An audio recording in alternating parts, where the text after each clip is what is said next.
Hello बच्चों, कैसे हो? आपका स्वागत है त्रिपाण स्टडी सेंटर में। आज जो हम करने जा रहे हैं कक्षा 8 विज्ञान और अध्ययन जो हमारा समक्ष आया है जानवरों में प्रजनन। काफ़ी महत्वपूर्ण चैप्टर है एग्जाम पॉइंट ऑफ व्यू से। और आपके समक्ष जो यहाँ पर त्रिपाण स्टडी सेंटर ने लाया है वो है एमसीक्यू क्वेश्चन। ही काफ़ी महत्वपूर्ण है क्योंकि एमसीक्यू के क्वेश्चन जो होते हैं आजकल के समय में देखा जाए तो एग्जामिनर एमसीक्यू को काफ़ी महत्व देता है। इसलिए यहाँ पर त्रिपाण स्टडी सेंटर ने आपके समक्ष जो है हर एक चैप्टर का एमसीक्यू लाया है और यहाँ पर उसको एनालाइज किया है, समझाया है और आपके समक्ष इसको हिंदी इंग्लिश दोनों ही माध्यम में प्रस्तुत किया है। तो आपको हर एक बात को ध्यान से समझना है, सोचना है और विचार करना है। चलिए देखते हैं हमारा यहाँ पर क्वेश्चन क्या आया है। यहाँ पर जो हम करने जा रहे हैं काफ़ी महत्वपूर्ण चैप्टर है कक्षा 8वीं सीबीएसई एनसीईआरटी के अंतर्गत साइंस का। और हमारे समक्ष जो चैप्टर आया है जीवों में जनन यानी रिप्रोडक्शन इन एनिमल, काफ़ी महत्वपूर्ण ये चैप्टर है। देखा जाए तो इस चैप्टर में जो है हम मेल फीमेल्स और सारे जीव जंतु के जनन के विषय में विस्तार पूर्वक चर्चा करेंगे जो काफ़ी महत्वपूर्ण रहने वाला है।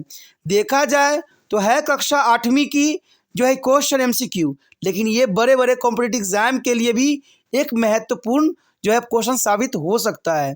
तो ये जो एमसीक्यू है हर एक बच्चों के लिए महत्वपूर्ण है, चाहे वो 8वीं कक्षा के विद्यार्थी हो, चाहे वो कॉम्पिटिटिव एग्जाम की तैयारी कर रहे हों, सबके लिए महत्वपूर्ण है। अगला क्वेश्चन आपके समक्ष जो है आ गया है। देखिए क्वेश्चन है टेडपोल। टेडपोल इनमें से किसकी विकासशील अवस्था है? टेडपोल जो है काफ़ी महत्वपूर्ण एक अवस्था है जिसमें जो है एक जीव की विकास के बारे में दर्शाता है। तो वो जीव कौन सा है? क्या वो जीव कुत्ता है, क्या वो जीव बिल्ली है, या सी मेढक है, या डी मनुष्य है? देखिए टेडपोल आप सोचिएगा कि ये गर्भ की अवस्था होगी, तो हाँ हो सकता है, इसमें कोई बुराई नहीं है, लेकिन किस में होती है? कुत्ते में होती है, बिल्ली में होती है, मेढक में होती है, मनुष्य में होती है? तो ये आपको आंसर सोचना है और अपना आंसर जो है अपने नोटबुक पे लिखना है और मुझे बताना है कि आपने कितने में से कितना आंसर जो है करेक्ट किया है। देखिए दोस्तों, अगर आप बताते हो चाहे नहीं बताते हो, ये आपकी जो है इच्छा पे निर्भर करता है। क्योंकि जो बच्चे पढ़ाई में दिल से जो है लगे रहते हैं ना, वो हर तरह की एक्टिविटी करते हैं, वो दूसरे बच्चों से शेयर भी करते हैं, ठीक है, कमेंट बॉक्स पे जवाब भी देते हैं, कुछ अच्छा लगता है तो भी बताते हैं, कुछ गलत लगता है वो भी बताते हैं। तो वो बच्चे जो होते हैं इंटरेस्टेड होते हैं और वो बच्चे हमेशा आगे बढ़ने के लिए तैयार होते हैं। लेकिन जो बच्चे सिर्फ देख लेते हैं, लिख लेते हैं, समझिए उनको कोई इंटरेस्ट नहीं है, उनको जबरन जो है करवाया जा रहा है, तो ऐसे बच्चे कभी कामयाब नहीं होते हैं। तो आप अपना आंसर जो है किसी भी माध्यम से कर लिए होंगे। अब देखिए टेडपोल, टेडपोल जो है इनमें से किस विकासशील अवस्था है? कुत्ते में टेडपोल की अवस्था नहीं होती है, मैं क्लियर बता दूं, नहीं होती है। बिल्ली में भी नहीं होती है और मनुष्य की तो बात ही मत कीजिए, मनुष्य में कहाँ से होगा? तो इसका मतलब मेढक में, मेढक के अगर आप लाइफ सर्कल देखोगे तो एक जो है फेस आपको टेडपोल के फेस दिखेंगे। तो इसका मतलब जो है सी ऑप्शन आपका सही है। आप सी ऑप्शन के साथ जा सकते हो, सी ऑप्शन आपका करेक्ट है, मेढक। चलिए देखते हैं अगला क्वेश्चन क्या है। अगला क्वेश्चन आपके स्क्रीन पे आ गया है। देखिए ये क्वेश्चन है नर और मादा युग्मों का संकलन सामान्य कहाँ पर होता है? यानी मादा और नर के जो होते हैं मिलन जो है अंडों का और स्पर्म का कहाँ पर होता है? क्वेश्चन यहाँ पर क्लियर है। नर और मादा युग्मकों का संलयन सामान्यतः कहाँ पर होता है? क्या ए फ्लोपियन ट्यूब में होता है, बी अंडाशय में होता है, सी गर्भाशय में होता है, या डी युग्मनज में होता है? क्वेश्चन यहाँ पर क्लियर है और आप अपना आंसर दे सकते हो, समझ सकते हो और मुझे बता सकते हो। तो ये काफ़ी महत्वपूर्ण है। कहते हैं जितना आप आंसर देना दोगे उतना आपका जो है ऑप्शन एग्ज़ाम में काफ़ी अच्छे परफॉर्मेंस का बनेगा। क्योंकि परफॉर्मेंस तब अच्छा बनता है जब आप हर क्वेश्चन के लिए अप्लीकेबल हो जाते हो। तो आपने अपना आंसर सोच लिया होगा और मुझे बता भी दिया होगा, अच्छी बात है। देखिए क्वेश्चन यहाँ पर क्लियर है, ठीक है, कि नर एवं मादा युग्मकों का संलयन सामान्यतः कहाँ पर होता है? तो जर्नल सी बात है दोस्तों, अंडाशय में तो अंडा का निर्माण होती है और गर्भाशय में तो बच्चे पलते हैं, युग्मनज तो में होती नहीं है। तो जर्नल सी बात है फ्लोपियन ट्यूब में ही रहेगी। तो ये फ्लोपियन ट्यूब में जो होता है नर और मादा युग्मक जो है आपस में मिलते हैं और यहीं से जो है फर्टिलाइजेशन की पूरी प्रोसेसिंग शुरू होता है। तो इसका मतलब ए यहाँ पर ऑप्शन सही है, फ्लोपियन ट्यूब। आप फ्लोपियन ट्यूब के साथ जा सकते हो, ए ऑप्शन आपका सही है। अगला क्वेश्चन हमारे समक्ष आ गया है। क्वेश्चन है, अलैंगिक प्रजनन देखा जाता है। जो अलैंगिक प्रजनन होता है वो कहाँ पर होता है? ए गाय में होता है, बी भैंस में होता है, या सी स्पंज में होता है, या डी मुर्गा में होता है। देखिए क्वेश्चन यहाँ पर क्लियर है कि अलैंगिक जनन प्रजनन कहाँ देखा जाता है। अलैंगिक का मतलब होता है जिसमें एक जो होता है अब्सेंट होता है, लेकिन फिर भी जो है जनन होती है। तो आपको जो है मैंने एक अच्छा सा क्लू दे दिया है, आप अपना आंसर जो है चुन सकते हो और अपना जो है नोटबुक पे भी लिख सकते हो और बाद में एनालाइज करके मुझे बता सकते हो कि कितना आपका आंसर सही गया। तो ये काफ़ी महत्वपूर्ण रहता है। तो आपने अपना आंसर लिख लिया होगा, अच्छी बात है। देखिए क्वेश्चन यह क्लियर है कि अलैंगिक प्रजनन कहाँ पर देखा जाता है। गाय में अलैंगिक प्रजनन नहीं होता है। जब गाय में नहीं होता है तो भैंस में भी नहीं होगा, और जब भैंस में नहीं होगा तो मुर्गी में भी नहीं होगा, क्योंकि यहाँ पर होना संभव नहीं है अलैंगिक जनन। तो इसका मतलब देखा जाए तो स्पंज यानी सी ऑप्शन यहाँ पर सही है। स्पंज, अलैंगिक प्रजनन देखा जाता है हमेशा स्पंज में, तो स्पंज यानी सी ऑप्शन यहाँ पर सही है। आप सी ऑप्शन के साथ जा सकती हो, जो कि काफ़ी महत्वपूर्ण है। चलिए देखते हैं अगला क्वेश्चन हमारे समक्ष क्या है। अगला क्वेश्चन हमारे समक्ष आ गया है। अगला क्वेश्चन है कि नर युग्मक कहाँ होता है। देखिए नर युग्मक जो होती है यानी स्पर्म कहाँ पर बनता है? क्या ए शुक्राणु में, बी ओवा में, सी भ्रूण में, या डी युग्मंज में? काफ़ी दिलचस्प क्वेश्चन है, आपको आंसर अपना सोचना चाहिए। ठीक है, जिन बच्चों ने अभी तक कम आंसरों का जवाब दिया है उनको और भी बेहतर करने की ज़रूरत है, क्योंकि उनको जो है एग्ज़ाम को अटैम्प्ट करना है और अच्छे मार्क्स लेना है, और आगे कक्षा और भी जो है डिफ़िकल्ट है। तो उनको यहाँ से ही जो है मजबूती की वो पकड़ बनानी है जो आगे चल के उनको जो है और मजबूत बना सके। कहते हैं दोस्तों, छोटे छोटे क्लासों से ही हम बड़े क्लास के जो है रास्ता तय करते हैं।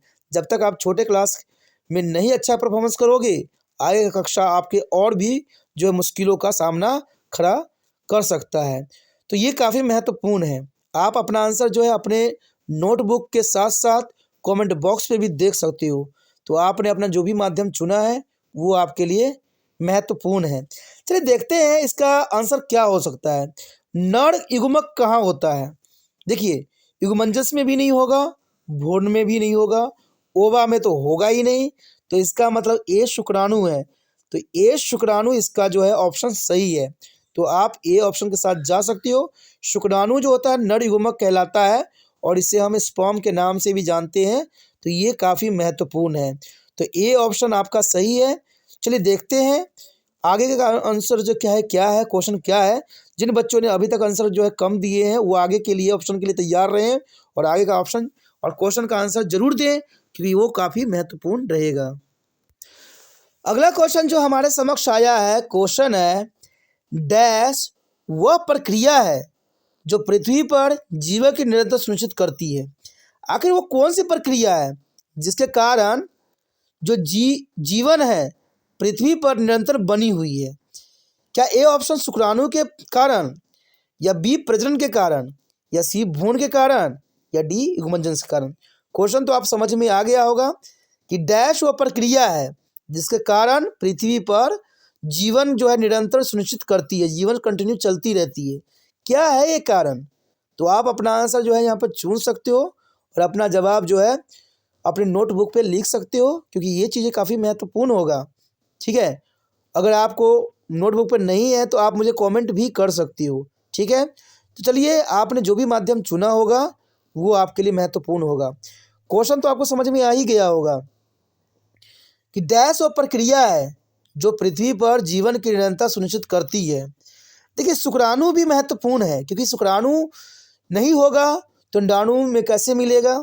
ठीक है, और शुक्राणु नहीं रहेगा तो भ्रूण भी नहीं बनेगा, भ्रूण में युग्मनज भी नहीं होगा। लेकिन सबसे महत्वपूर्ण बात है प्रजनन। प्रजनन का मतलब होता है जब तक मेल फीमेल गैमेट आपस में मिलेंगे नहीं, एक नए जीव की उत्पत्ति होना संभव नहीं है। तो इसका मतलब यहाँ पर बी ऑप्शन सही जा रहा है। बी ऑप्शन जो यहाँ पर बता रहा है ये काफ़ी महत्वपूर्ण है कि प्रजनन वह प्रक्रिया है जो पृथ्वी पर जीवन की निरंतरता सुनिश्चित करती है। अगर प्रजनन न हो तो जीवन जो है सुनिश्चित नहीं होगा। आपको पता है जब ब्रह्मांड की रचना हुई, जब मनुष्य की रचना हुई, तो देखा जाए तो यहाँ पर कोई भी तरह के प्रजनन यहाँ पर देखने को नहीं मिला। लेकिन बाद में जब समझ में आई तो प्रजनन हुआ, और जिसके वजह से जो है संसार में जो है जीव को जो है उत्पत्ति हुई, और जो है संसार में जीवों का जो है एक लंबी पीढ़ी बनती चली गई। तो ये तभी होती है जब प्रजनन होता है। ठीक है, कोई भी व्यक्ति अगर मैरिज करता है, अपने जो है वंश को बढ़ाता है, तो प्रजनन करेगा, तभी जो है नया जीव की उत्पत्ति होगी। तो यहाँ ऑप्शन जो है बी करेक्ट है। बी ऑप्शन के साथ आप जा सकते हो। प्रजनन प्रजनन ही वह प्रक्रिया है जो पृथ्वी पर जीवों की निरंतर सुनिश्चित करती है। तो बी ऑप्शन सही है। चलिए देखते हैं अगला क्वेश्चन क्या है। अगला क्वेश्चन जो है हमारे समक्ष आया है, देखिए क्वेश्चन है कि हाइड्रा में प्रजनन की विधि कौन सी है। जो हाइड्रा होती है ये एक तरह का जो है पौधे जैसा होता है, लेकिन वो हाइड्रा में प्रजनन की विधि कौन सी होती है। क्या ए अलैंगिक जनन होती है, बी यौन जनन होता है, या सी दोनों ए और बी दोनों ही सही है, या इनमें से कोई भी सही नहीं है। देखिए ये क्वेश्चन काफ़ी महत्वपूर्ण है। जिन बच्चों ने पढ़ा होगा किताब उनको पता होगा, और जिन बच्चों ने किताब नहीं पढ़ी है अगर वो प्लेलिस्ट में जाके अगर वीडियो देखें तो शायद उनको चैप्टर भी क्लियर हो जाए। लेकिन मुझे पता है कि बहुत से कम बच्चे जो होते हैं प्लेलिस्ट में जाते हैं और वहाँ से जो है वीडियो कलेक्ट करते हैं और देखते हैं और समझते हैं। क्योंकि देखिए दोस्तों, जब तक आप कोशिश नहीं कीजिएगा कामयाबी कैसे मिलेगा आपको। आपकी कामयाबी के लिए ही तिरपान स्टडी सेंटर ने प्लेलिस्ट का प्रावधान किया है। और आपको तो पता ही है कि अगर आप एक बार तिरपान स्टडी सेंटर के साथ जुड़िएगा तो ना जाने कितने सालों तक आप जुड़े रहिएगा, क्योंकि यहाँ पर 8 से लेके MA तक के बच्चों के लिए वीडियो उपलब्ध है। और सारी वीडियो, ये नहीं कि इक्का दुक्का वीडियो उपलब्ध है, सारे सब्जेक्ट का, सारे सिलेबस का उपलब्ध है, वो भी आपके किताब के अंतर्गत, चाहे कॉम्पिटिटिव हो चाहे वो टेक्स्ट बुक हो। तो ये काफ़ी महत्वपूर्ण है। तो आप अपना आंसर जो है यहाँ पर सोच लिए होंगे, तो ये काफ़ी महत्वपूर्ण है। चलिए अच्छी बात है। देखिए क्वेश्चन ये क्लियर है कि हाइड्रा में प्रजनन की विधि कौन सी है। तो जर्नल से मैं बात बताऊं, हाइड्रा में जो है प्रजनन की विधि अलैंगिक विधि होती है, क्योंकि लैंगिक जनन से तो हाइड्रा नहीं करती है, हाइड्रा जो है अलैंगिक जनन करती है। इसका अर्थ ये हुआ कि हाइड्रा का अगर कोई भी पार्ट अगर आप काट दो तो एक नया इंडिविजुअल बन जाता है और एक नया जीव का विकास हो जाता है। तो हाइड्रा का कोई भी पार्ट काटोगे तो एक नया जीव बनता है, तो इसको हम अलैंगिक विधि कहते हैं। तो ये अलैंगिक विधि जो है काफ़ी महत्वपूर्ण है। तो आप अपना ए ऑप्शन के साथ जा सकते हो। आपका ए ऑप्शन जो है करेक्ट है। ये आपका आंसर जो है सही है। चलिए देखते हैं अगला क्वेश्चन क्या है। उसके पश्चात हमारे समक्ष आता है कि आंतरिक निषेचन होता है। देखिए आंतरिक निषेचन, इंटरनल फर्टिलाइजेशन की बात कर रहा है यहाँ पर। आंतरिक निषेचन का मतलब होता है दोस्तों इंटरनल फर्टिलाइजेशन। इंटरनल का मतलब होता है शरीर के अंदर प्रजनन होता है। ठीक है, तो आंतरिक निषेचन होता है कहाँ पर होता है, किसके पास होता है, क्या वो पुरुषों में होता है या महिलाओं में होता है। तो आंतरिक निषेचन जो होती है अंदर होती है कि बाहर होती है। तो यहाँ पर देखा जाए तो सी डी ऑप्शन जो है बाहर लिखा हुआ है। महिला के शरीर के बाहर होता है, पुरुषों के शरीर के बाहर होता है। तो इसका मतलब सी डी ऑप्शन जो है बिल्कुल ही गलत है। तो आप 2 ऑप्शन जो है यहाँ पर रिजेक्ट कर सकते हो, और ये आपके लिए महत्वपूर्ण है। अब देखा जाए तो यहाँ पर सिर्फ 2 क्वेश्चन में ही द्वंद्व है। क्वेश्चन ए और बी में द्वंद्व हो रही है कि ए सही है कि बी सही है। लेकिन जो बच्चे इंटेलिजेंट होंगे वो फटाक से इसका आंसर जो है लिख लिए होंगे। ठीक है, तो आप भी जो है देर मत कीजिए, अपने जो है नोटबुक पे इसको क्वेश्चन का आंसर लिखिए। अब बाद में जरूर एनालाइज कीजिए कि आपने कितना आंसर जो है सही दिया। तो क्वेश्चन समझ गए होंगे कि आंतरिक निषेचन होता है कहाँ पर होता है, पुरुषों में होता है कि स्त्रियों में होता है।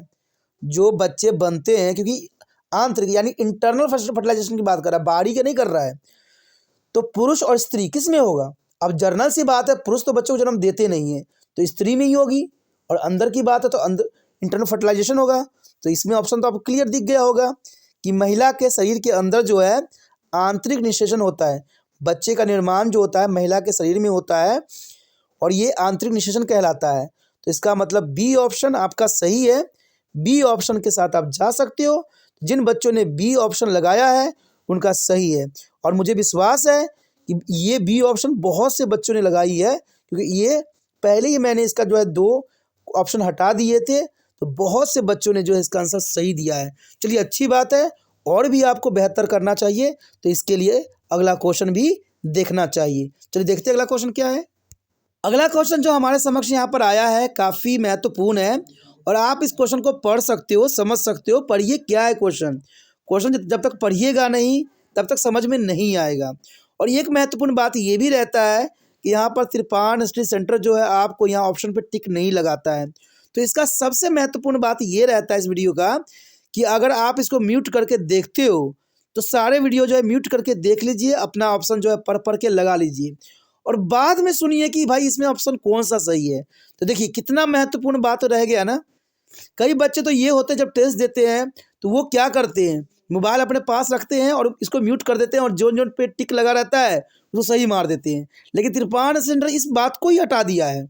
तो ये आपके लिए किया गया है कि आप अच्छे से अच्छे कर सको, इसलिए यहाँ पर जो है मैं टिक नहीं लगाता हूँ। क्योंकि आप जहाँ भी अगर नकल करने का सोचिएगा तो इसको वॉल्यूम तो करिएगा ही, और वॉल्यूम करिएगा तो पकड़े जाइएगा। तो ये काफ़ी महत्वपूर्ण है। फिर भी देखते हैं। देखिए क्वेश्चन तो आप समझ ही गए होंगे, काफ़ी महत्वपूर्ण है। आप अपने क्वेश्चन जो है अपने नोटबुक पे भी लिख सकते हो, जो सही होगा उसको लिख सकते हैं। क्वेश्चन तो समझ में आ गया होगा कि निम्नलिखित में से कौन सा महिला प्रजनन अंग का हिस्सा नहीं है। ए बोलता है गर्भाशय, बी बोलता है अंडाशय, सी बोलता है डिम्बवाहिनी, और डी बोलता है लिंग। तो देखा जाए तो देखिए गर्भाशय जो है महिला प्रजनन अंग का सबसे महत्वपूर्ण हिस्सा है। गर्भाशय, अंडाशय, अंडाशय जहाँ पर अंडा का निर्माण होता है, तो ये भी महिला प्रजनन अंग का सबसे महत्वपूर्ण हिस्सा है। और डिम्बवाहिनी जहाँ पर जो है स्पर्म का जो है मिलन होता है, स्पर्म और अंडे का मिलन होता है, उसको डिम्बवाहिनी कहते हैं। तो ए बी सी जो है महिला प्रजनन अंग का सबसे महत्वपूर्ण हिस्सा है। लेकिन लिंग, लिंग यहाँ पर जो है ऑप्शन ऑड है, तो हमसे ऑड ही ऑप्शन पूछ रखा है। देखिए अंग का हिस्सा नहीं है पूछ रखा है, तो इसका मतलब डी ऑप्शन आपका सही है। डी ऑप्शन के साथ आप जा सकते हो, जो कि काफ़ी महत्वपूर्ण है। तो आपका आंसर जो है डिंग, डी जो है जो महिला का प्रजनन अंग के हिस्सा नहीं है। दोस्तों इसी के साथ हमारा ये जो है टॉपिक ख़त्म हो जाता है, जो काफ़ी महत्वपूर्ण है।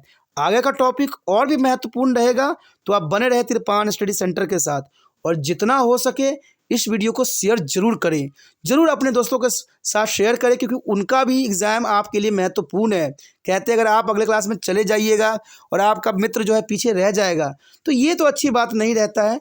आपको दोनों को साथ में जाना चाहिए, और दोनों तब साथ में जाएंगे जब ये वीडियो उन तक पहुँचेगा। और इसको पहुँचाने का माध्यम क्या है, यूट्यूब से लिंक को कॉपी करना है और अपने व्हाट्सएप पर लगा देना है। आपका मित्र जरूर आपके व्हाट्सएप पे होंगे, तो इससे ये होगा कि जब भी वो अपना मोबाइल खोलेंगे तो व्हाट्सएप पे देखेंगे आपके स्टेटस, तो इससे ये वीडियो उनको मिलेगा, और जब वीडियो मिलेगा तो उन बच्चों को भी फ़ायदा हो जाएगा। तो कहते हैं अपने बारे में मत सोचिए, दूसरे के बारे में सोचिए। यही इंसानियत है और यही कार्य आपके लिए है। ठीक है, आप अपना कार्य कीजिए, मैं अपना कार्य करूँगा। जितना आप शेयर कीजिएगा उतना आपके लिए जो है और भी वीडियो आएगा, चाहे वो SST का हो, चाहे इंग्लिश का हो, चाहे मैथ का हो, सारे वीडियो आपको यहाँ पर प्लेलिस्ट में बखूबी प्राप्त हो जाएगा। तो एक बार प्लेलिस्ट जरूर चेक करें। ठीक है, पहली बार मेरे चैनल पे आए हो, पहली बार वीडियो देख रहे हो, समझ में आ रहा है, अच्छा लग रहा है, और चाहते हो और भी वीडियो आपको इसी प्रकार प्राप्त होता रहे, तो जर्नल सी बात है दोस्तों, चैनल को सब्सक्राइब कीजिए और अपने मोबाइल में सेव कीजिए।